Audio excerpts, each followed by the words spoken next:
El pastor puede haber seguido porque el Señor estaba hablando a través de él. Pero bueno, él ha querido que así sea. Yo en esta tarde tengo 5 minutos nada más de la palabra del Señor. Amén. Y es lo que voy a dar. Tampoco quiero seros canso.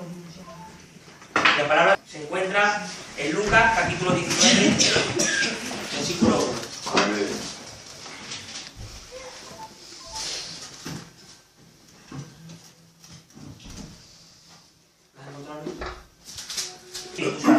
Amén. Dice así: habiendo entrado Jesús en Jericó, iba pasando por la ciudad, y sucedió que un varón llamado Zaqueo, que era jefe de los publicanos y rico, procuraba ver quién era Jesús, pero no podía a causa de la multitud, pues era pequeño de estatura. Y corriendo delante, subió a un árbol sicomoro para verlo, porque había de pasar por allí. Cuando Jesús llegó a aquel lugar, mirando hacia arriba, le vio y le dijo: Zaqueo, date prisa y desciende, porque hoy es necesario de que yo pose en tu casa. Entonces él descendió a prisa y le recibió gozoso. Y al ver esto todos murmuraban diciendo que había de entrar a posar con un hombre pecador. Entonces Zaqueo, puesto en pie, dijo al Señor: He aquí, Señor, la mitad de mis bienes doy a los pobres, y si en algo he defraudado a alguno, se lo devuelvo cuadruplicado. Jesús le dijo: Hoy ha venido la salvación a esta casa, por cuanto él también es hijo de Abraham, porque el Hijo del Hombre vino a buscar y a salvar lo que se había perdido. Amén. Pueden tomar asiento. Que en Jericó habitaba un hombre. Este hombre era Zaqueo.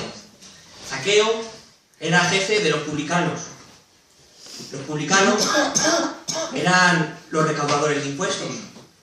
Los publicanos eran personas escogidas en medio de los judíos que trabajaban para el servicio de Roma. Estas personas eran personas no gratas para el pueblo judío, por dos razones. Lo primero era porque extorsionaban a sus propios hermanos, porque los publicanos tenían el poder de, si Roma le decía, por ejemplo, me tienes que dar 5, él podía pedir 10 y quedarse él con otros 5, que es lo que normalmente hacían.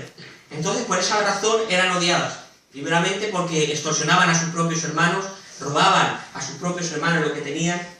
Y segunda, porque los judíos seguían la palabra del Señor. Los judíos eran fieles al Señor. Y con el dinero que recaudaban los romanos, parte de ese dinero lo invertían en idolatría.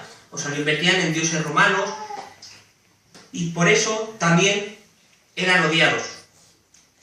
Dice la palabra del Señor que este Zaqueo no solo era publicano, sino era el jefe de los publicanos. Estos publicanos eran odiados por eso, y aparte de que eran odiados por todo lo que hacían, les tenían cohibidos. No se podían juntar con ellos, les tenían prohibido la entrada a las sinagogas, no les permitían acercarse a ellos, y su compañía era de pecadores. Ellos andaban en sus quehaceres y se juntaban con los gentiles, cuando para los judíos era abominable juntarse con los gentiles. Si no acordaron de la historia de Pedro y Cornelio, cuando el Señor le muestra esa visión que dice que desciende un lienzo y en ese lienzo aparecen animales inmundos para los judíos, aparecen reptiles, aparecen cuadrúpedos terrestres, y la palabra del Señor le dice: Pedro, mata y come.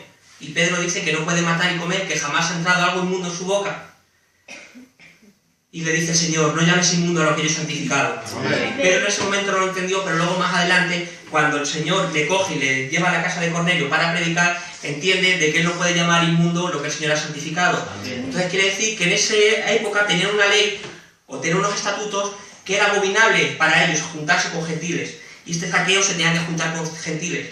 Este Zaqueo, al estar cerca con los gentiles y al no poder entrar en la sinagoga, yo me imagino que no tendría conocimiento de la palabra del Señor. Tendría conocimiento que la hubiesen enseñado desde pequeño, pero no tendría ese contacto como nosotros podemos tener, como nosotros hoy en día, por ejemplo, cuando acaba el culto, hablamos del Señor, tenemos ese contacto de la palabra del Señor.